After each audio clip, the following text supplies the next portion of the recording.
the day shift of a deputy sheriff. Take a ride with us to find out what it's like. Welcome to this week's edition of Kbyrd, January 28, 1994. I'm Faith Jenkins. And I'm Neil Wreyford. The dream to be a policeman was to lighten almost everyone's eyes at one time or another. Wearing that badge and upholding the law was a dream you wanted to reach one day. Most people grow out of childhood fantasies such as this, but for those who still grasp that dream, we took a ride with a patrolman just to see how it is. Robert Gill has the story. With the increasing popularity in shows like Cops, Real Stories of the Highway Patrol, and America's Most Wanted, is America gaining more interest in police work? I talked with Officer D.E. Martin and Detective J.T. Muller on the subject of what a police officer goes through in a day.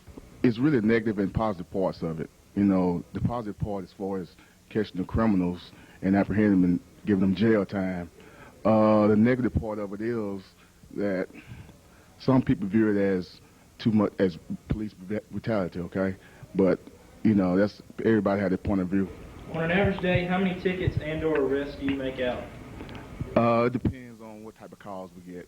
Maybe 1 or 2 tickets a day. Depends on what type of call we get as far as arrest. The detective division where I work, probably the toughest part is being away from your family a lot. You go out at night, you see a lot of bad things that you know, people shouldn't ought to see. But on the, you know, on the good side, you feel like you're doing something for your community and the people, you know, in the community. You do get the reward that, you know, you are living in the city and your family is, and if there's bad people out there, you're dealing with them and they're not out there to hurt anyone else. And people that aren't able to take care of themselves, you're providing that function for the people of the city. An officer's job is not just one night a week as portrayed on TV, but a 24-hour job, which we should all thank them for. For Kbyrd, I'm Robert Gill.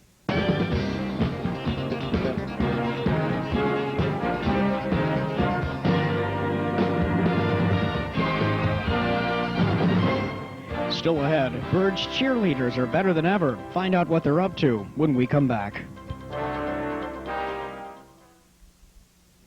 The month of February has been set off from the other 11 months of the year and is pronounced Black History Month.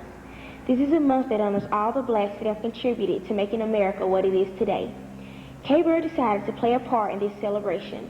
By this, we will present a biography of a different African-American role model during each show airing in February.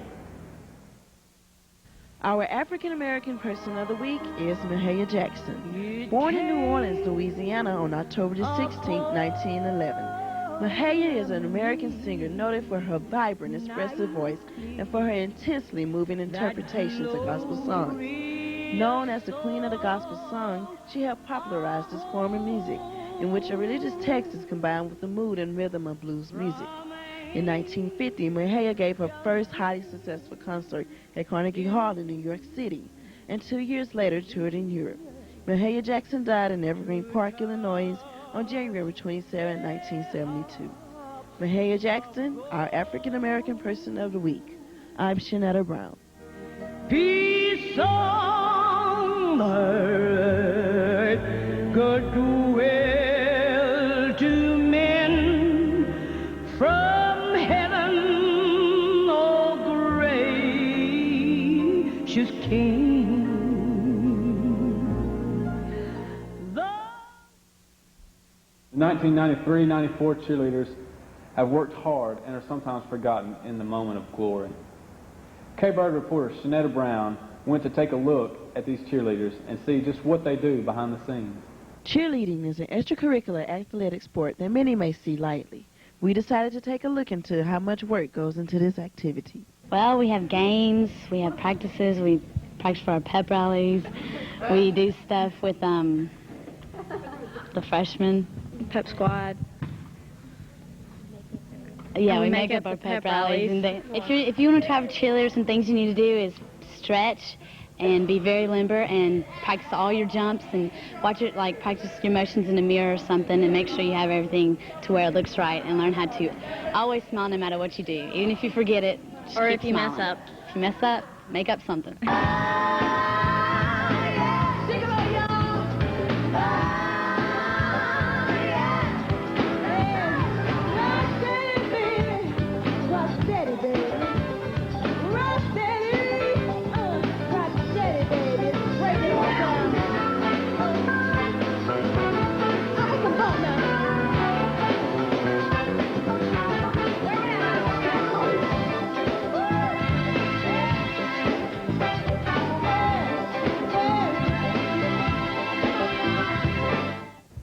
Thanks, Shanetta.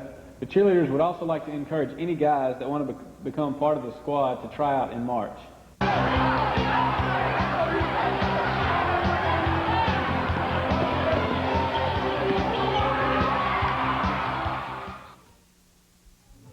I'm Jay Carter. Here's a look at your Kbyrd calendar. You are now 17 days away until Valentine's Day. Be sure to buy a red or white carnation for a friend or just someone special for $1 from a sophomore or from room 206. High Life would like for you to place a Valentine message to your sweetheart in the February issue.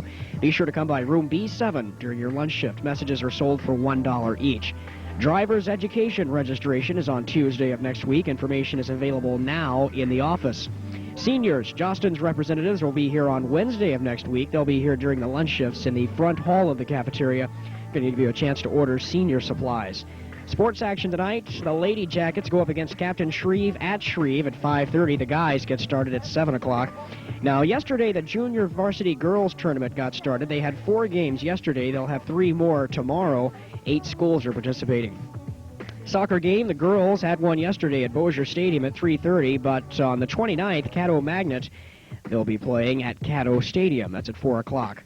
And if you're interested in golf and have not signed up for the golf team, be sure to stop by Coach Kathy's room. That's in room 117, between classes or after school today. That's it for your Kbyrd calendar. I'm Jay Carter.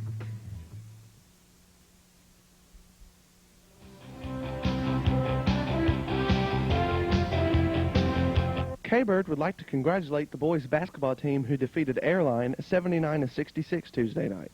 Please show your support by coming to tonight's game, where the boys basketball team will play Captain Shreve at 7 o'clock.